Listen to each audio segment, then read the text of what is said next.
What is up guys, it's Simon from PianoPig.com, and in this video I wanted to show you 3 different ways you can play a major 2-5-1. We're going to be using rootless voicings, some big two-handed chords, some altered harmony. It's going to be fun. If you want the notation to go along with this video, there is a link in the description below where you can download that for free. And if you enjoyed this video and want to support the channel, definitely have a think about becoming a member over at the PianoPig Academy. We've got fully structured courses, quick tips, a friendly community, and all sorts of cool stuff. So you can find all the details over at PianoPig.com.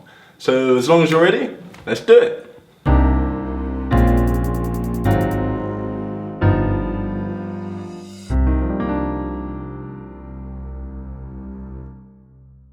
So we'll be learning these different voicings in the key of C major to keep things simple. And this is the first way we're going to learn.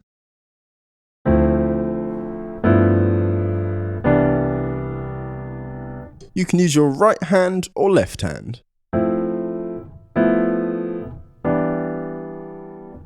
So what's going on here? Well, this is actually a fairly standard way of playing a 2-5-1.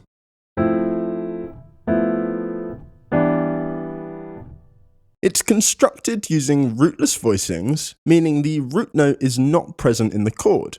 This allows us to include more important chord tones, which help create a much richer sound.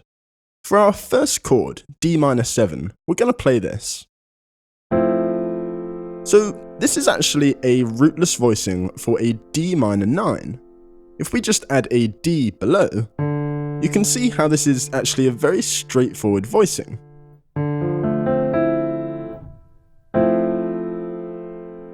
For the G dominant 7, all we're going to do is move this C down a half step.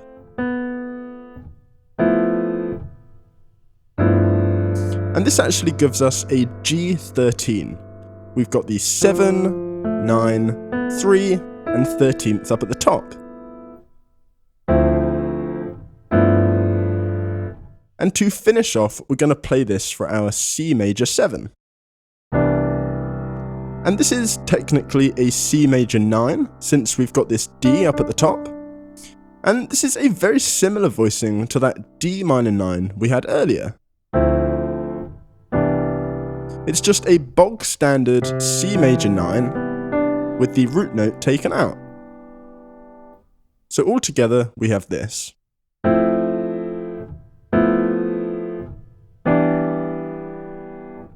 These voicings are perfect for comping or to back yourself while soloing over a 2-5-1. Moving on to the second way of playing a 2-5-1, this is what we have.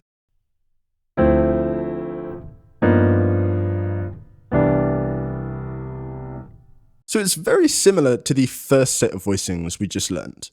The big difference is our G7 chord. In this variation, we are turning it into a G7 altered, or in this case, a G7 sharp 5 sharp 9. So we're using the same voicing for our D minor 7 chord, and then for our G7 chord, we're playing this. So we've still got the 7 and 3, which are what define the chord, and are by far the most important chord tones. And then we've also got the sharp 9, and the sharp 5. And these altered chord tones create so much tension. It's just begging to be resolved to the 1 chord, and that's exactly what we're going to do, using the same voicing we used last time. So all together.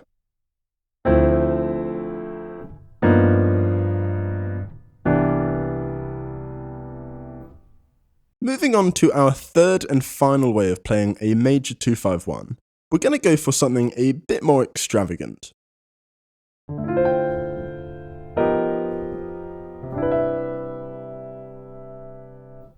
So we've got some really nice big two-handed voicings for this one.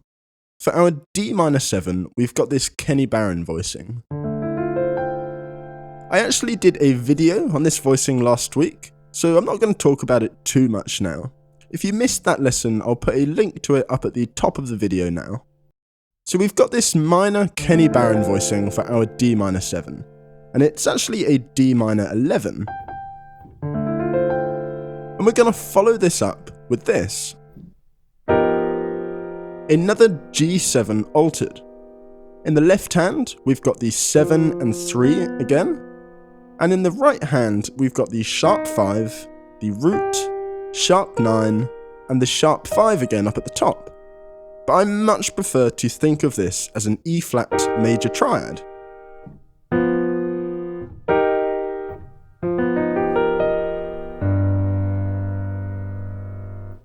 So we've got D minor 7, G7, and we're going to finish off with this voicing.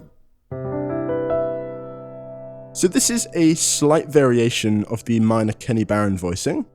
The left hand is the same. We've got the root, 5 and 9, and in the right hand we've got the major 3rd, 7th and 3rd again up at the top. And this actually gives us a C major 9. So all together,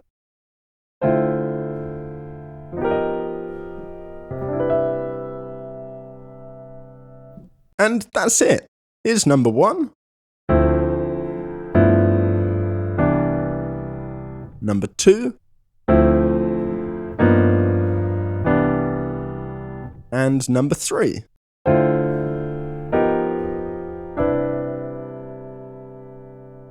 Each of those different ways of playing it can be used when comping, playing jazz standards, improvising over. They will be very useful, and it's definitely worth transposing them to a few other keys to help really internalize it. I hope you enjoyed this video and found it useful. If you did, make sure to smash that like button, subscribe to the channel, and I will see you next time.